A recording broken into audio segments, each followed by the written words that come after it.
ಸ್ನೇಹಿತರೆ, ದತ್ತಾತ್ರೇಯ ಜಯಂತಿಯ ಬಗ್ಗೆ ಹಲವು ಮಾಹಿತಿಗಳನ್ನು ನಾನು ಈ ಮೊದಲೇ ತಿಳಿಸಿದ್ದೇನೆ. ನೀವಿನ್ನೂ ಆ ವಿಡಿಯೋ ಎನ್ನುವಂಥದ್ದನ್ನು ನೋಡಿಲ್ಲ ಅಂತಂದರೆ ದಯವಿಟ್ಟು ಆ ವಿಡಿಯೋ ಎನ್ನುವಂಥದ್ದನ್ನು ನೋಡಿಕೊಂಡು ಮಾಹಿತಿಯನ್ನು ಪಡೆದುಕೊಂಡು ಆ ನಂತರದಲ್ಲೇ ಈ ವಿಡಿಯೋ ಎನ್ನುವಂಥದ್ದನ್ನು ನೋಡಿ. ಇನ್ನು ದತ್ತಾತ್ರೇಯನ ಜನನ ಎನ್ನುವಂಥದ್ದು ಹೇಗಾಯಿತು ಅಂತ ಕೇಳಿದರೆ, ಅತ್ರಿ ಮುನಿ ಹಾಗೂ ಅವರ ಪತ್ನಿ ಅನುಸೂಯಾದೇವಿಯ ಪುತ್ರನೇ ಈ ದತ್ತಾತ್ರೇಯ.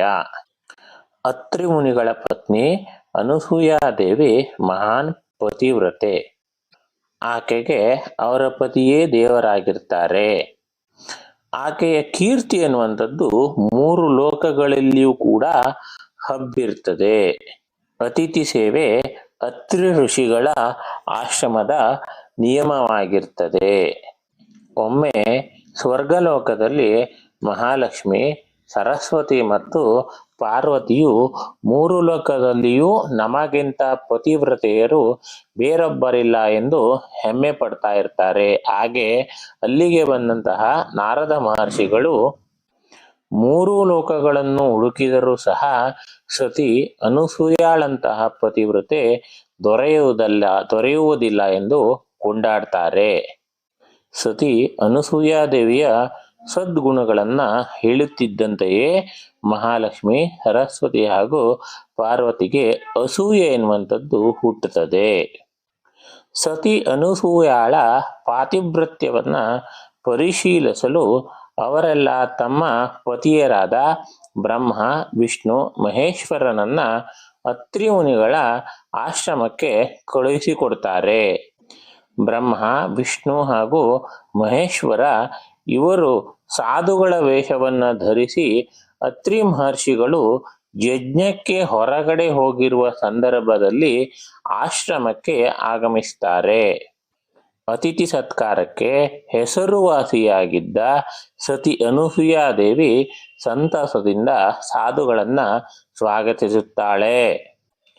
ಅನುಸೂಯಾದೇವಿ ಎಲೆಯನ್ನಿಟ್ಟು ಸಾಧು ರೂಪದಲ್ಲಿರುವ ಬ್ರಹ್ಮ, ವಿಷ್ಣು, ಮಹೇಶ್ವರರಿಗೆ ಊಟವನ್ನು ಬಡಿಸಲು ಮುಂದಾದಾಗ ತ್ರಿಮೂರ್ತಿಗಳು ಆಕೆಯ ಆತಿಥ್ಯವನ್ನು ಸ್ವೀಕರಿಸಬೇಕಾದರೆ ಆಕೆಗೆ ಹುಟ್ಟಿದಂತಹ ಉಡುಗೆಯಲ್ಲಿಯೇ ಆಹಾರವನ್ನು ನೀಡಬೇಕು ಎಂಬ ವಿಚಿತ್ರವಾದ ಬೇಡಿಕೆಯನ್ನ ಮುಂದಿಡ್ತಾರೆ. ಅನುಸೂಯಾದೇವಿಯು ಒಮ್ಮೆಲೆ ಸ್ತಬ್ಧಳಾಗಿ ಬಿಡ್ತಾಳೆ. ಪತಿವ್ರತೆಯಾದ ಆಕೆ ತನ್ನ ಪತಿಯನ್ನ ಮನಸಾರೆ ಸ್ಮರಿಸಿದಾಗ ತನ್ನ ದಿವ್ಯ ದೃಷ್ಟಿಯಿಂದ ಆಕೆಗೆ ಬಂದಿರುವವರು ತ್ರಿಮೂರ್ತಿಗಳೇ ಎಂದು ಮನಮರಿಕೆಯಾಗ್ತದೆ. ಕೂಡಲೇ ಮಹರ್ಷಿ ಅತ್ರಿಯ ಕಮಂಡಲದಿಂದ ಪಾದೋದಕವನ್ನ 3 ಸಾಧುಗಳ ಮೇಲೆ ಆಕೆ ಪ್ರೋಕ್ಷಣ್ಯವನ್ನ ಮಾಡ್ತಾಳೆ. ತಕ್ಷಣ ತ್ರಿಮೂರ್ತಿಗಳು 6 ತಿಂಗಳ ಹಸುಗೂಸುಗಳಾಗಿ ಬದಲಾಗ್ತಾರೆ. ಮಕ್ಕಳ ರೂಪದಲ್ಲಿದ್ದ ತ್ರಿಮೂರ್ತಿಗಳನ್ನ ನೋಡಿ ಸತಿ ಅನುಸೂಯಾದೇವಿಗೆ ಅತೀವ ಆನಂದವಾಗ್ತದೆ. ಅನುಸೂಯಾದೇವಿ ಆ ಶಿಶುಗಳಿಗೆ ಹಾಲನ್ನು ಉಣಿಸ್ತಾಳೆ.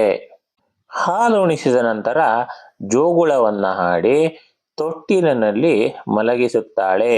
ಯಜ್ಞದಿಂದ ಮರಳಿ ಬಂದಂತಹ ಅತ್ರಿ ಮಹರ್ಷಿಗಳಿಗೆ ಅನುಸೂಯಾದೇವಿ ನಡೆದ ಎಲ್ಲ ವಿಷಯಗಳನ್ನು ಕೂಡ ಸವಿಸ್ತಾರವಾಗಿ ತಿಳಿಸುತ್ತಾಳೆ. ಹಾಗೆ ಅತ್ರಿ ಮಹರ್ಷಿಗಳು ತಮ್ಮ ದಿವ್ಯ ದೃಷ್ಟಿಯಿಂದ ಆ ಮಕ್ಕಳ ನಿಜ ರೂಪವನ್ನ ತಿಳಿದುಕೊಂಡು ಅವರಿಗೆ ನಮಸ್ಕಾರವನ್ನ ಮಾಡ್ತಾರೆ. ಇನ್ನೊಂದು ಕಡೆಯಲ್ಲಿ ಬಹುಕಾಲದವರೆಗೂ ತಮ್ಮ ಪತಿಯರು ಮರಳಿ ಬರದೇ ಇದ್ದರಿಂದ ಚಿಂತಿತರಾದ ಲಕ್ಷ್ಮಿ, ಸರಸ್ವತಿ, ಪಾರ್ವತಿಯರು ಅತ್ರಿ ಮಹರ್ಷಿಗಳ ಆಶ್ರಮಕ್ಕೆ ಬರ್ತಾರೆ. ತಮ್ಮ ಪತಿಗಳು ಶಿಶುಗಳಾಗಿರುವುದನ್ನ ಕಂಡು ಕಂಗಾಲಾಗಿ ಅನುಸೂಯಾದೇವಿಯಲ್ಲಿ ತಮ್ಮ ತಪ್ಪಿಗೆ ಕ್ಷಮೆಯನ್ನ ಯಾಚಿಸಿ ಪ್ರತಿಭಿಕ್ಷೆಯನ್ನ ಬೇಡಿಕೊಳ್ಳುತ್ತಾರೆ. ಅವರ ಮೇಲೆ ಅನುಕಂಪ ತೋರಿದಂತಹ ಸತಿ ಅನುಸೂಯ ಮತ್ತು ಪಾದೋದಕವನ್ನ ಮತ್ತೊಮ್ಮೆ ಪ್ರೋಕ್ಷಣೆ ಎನ್ನುವಂಥದ್ದನ್ನ ಮಾಡ್ತಾಳೆ.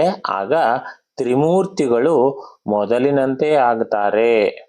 ಸತಿ ಅನುಸೂಯಾಳ ಪಾತಿವ್ರತ್ಯದ ಶಕ್ತಿಗೆ ಮೆಚ್ಚಿದ ತ್ರಿಮೂರ್ತಿಗಳು ಅಂದರೆ ಬ್ರಹ್ಮ, ವಿಷ್ಣು, ಮಹೇಶ್ವರರು ಬೇಕಾದ ವರವನ್ನ ಕೇಳುವಂತೆ ತಿಳಿಸುತ್ತಾರೆ. ಆಗ ಅನಸೂಯಾದೇವಿ ತ್ರಿಮೂರ್ತಿಗಳೇ ತಮ್ಮ ಪುತ್ರರಾಗಬೇಕೆಂದು ಕೋರಿಕೊಳ್ತಾಳೆ. ಸತಿ ಅನಸೂಯಾದೇವಿ ಬ್ರಹ್ಮ, ವಿಷ್ಣು, ಮಹೇಶ್ವರ ಅಂದರೆ ತ್ರಿಮೂರ್ತಿಗಳೇ ತಮ್ಮ ಪುತ್ರರಾಗಬೇಕೆಂದು ಕೇಳಿಕೊಂಡಿದ್ದಾಳೆ. ಹೇಗೆ ಪುತ್ರರಾಗಿ ಜನಿಸ್ತಾರೆ ಅನ್ನುವಂಥದ್ದನ್ನು ನಾನು ಮುಂದಿನ ವಿಡಿಯೋದಲ್ಲಿ ತಿಳಿಸ್ಕೊಡ್ತೇನೆ. ನೀವು ನಮ್ಮ ಚಾನಲ್ಗೆ ಸಬ್ಸ್ಕ್ರೈಬ್ ಮಾಡ್ಕೊಂಡಿಲ್ಲ ಅಂತಂದರೆ ದಯವಿಟ್ಟು ಸಬ್ಸ್ಕ್ರೈಬ್ ಮಾಡ್ಕೊಂಡು